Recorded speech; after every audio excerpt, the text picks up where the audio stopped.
31/2026 March ಇವತ್ತು last ಇವತ್ತು ಮಧ್ಯಾಹ್ನ ಒಂದು ಫೋಟೋ ಪೋಸ್ಟ್ ಮಾಡ್ತೀನಿ. ಎರಡು ಫೋಟೋ ಪೋಸ್ಟ್ ಮಾಡ್ತೀನಿ ನಾನು ಇನ್ಸ್ಟಾ ಐಡಿಯಾಗ. ನಾ ಸಾಯ್ಲಕ್ಕ ಅವ್ರು 3 ಜನ ಕಾರಣ. ವೀರೇಶ್ ನಂದೂರ್, ಅವರ ಮಮ್ಮಿ ಚೈತ್ರಾ ನಂದೂರ್, ಮತ್ತು ಅವ್ರ ರಿಲೇಷನ್ ಒಬ್ಬ ಕೂಡಲ ಸಂಗಮದಾಗ ಇರ್ತಾನ ನವೀನ್ ಕುಮಾರ್ ಪಾಟೀಲ್.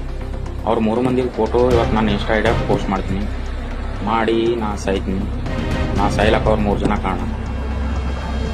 ನಾನು ಸಂಜೆಗೆ ನಾನು ಏನು ದೂರ ಮಾಡ್ಯಾರ, ಆಕೆ ಇಲ್ಲಾರ್ದೆ ನಾ ಇರೋದಾಗಲ್ಲ, ಆಕೆ ಬಿಟ್ಟು ನಾ ಬರ್ತಲ್ಲ.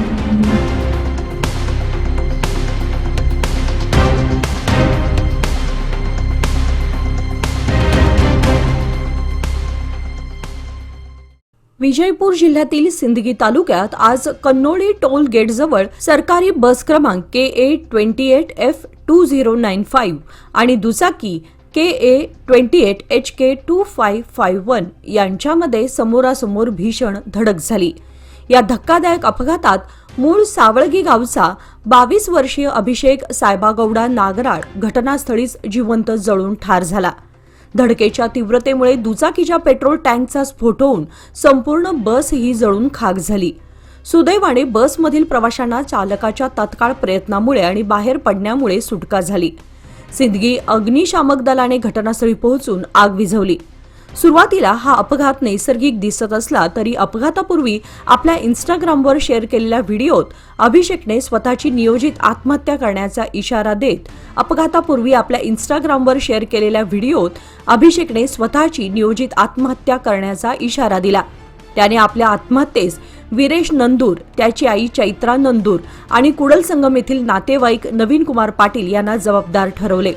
प्राथमिक तपासात हा अपघात प्रेमभंगातून झालेली नियोजित आत्महत्या असल्याचे दिसून आले आहे.